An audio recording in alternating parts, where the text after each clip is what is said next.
अस्सलामु अलैकुम वरहमतुल्लाहि वबरकातुहू। अल्हम्दुलिल्लाहि रब्बिल आलमीन। बेवकूफ जब तक खामोश रहता है तो वो पहचाना नहीं जाता।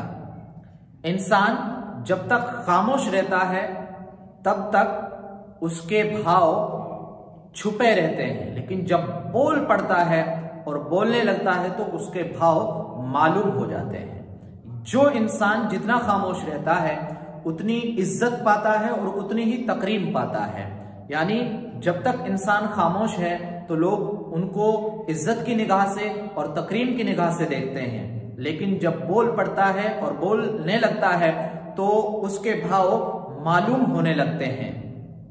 इसीलिए कहा जाता है कि जो जितना ज्यादा बोलता है लोगों में उसकी इज्जत उतनी ही ज्यादा घटती चली जाती है। कभी कभी तो ज्यादा बोलने की वजह से लोग उसको बेवकूफ समझने लगते हैं। इसी तरह से एक वाकया यूं है कि एक आलिम साहब की मजलिस सजी हुई थी और उस इज्तिमा में कुछ लोग बैठे हुए थे और शरई मसाइल पर गुफ्तगू हो रही थी।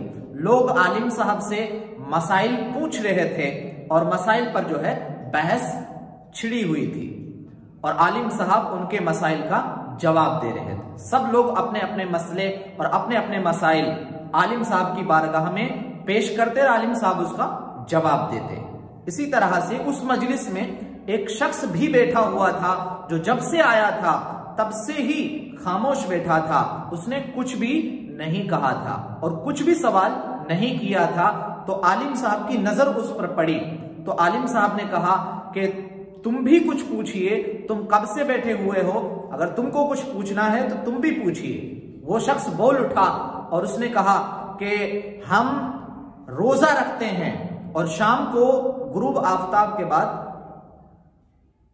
इफ्तियार कर लेते हैं।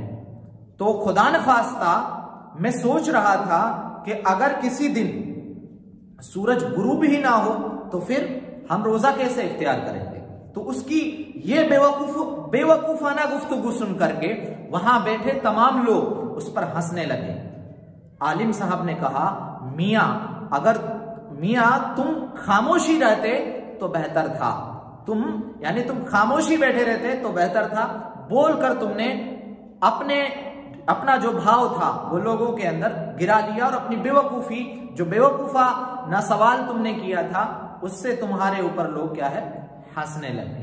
इसलिए कम बोला जाए और जितनी जरूरत हो उतना बोला जाए तो वो हमारे लिए फायदेमंद होता है।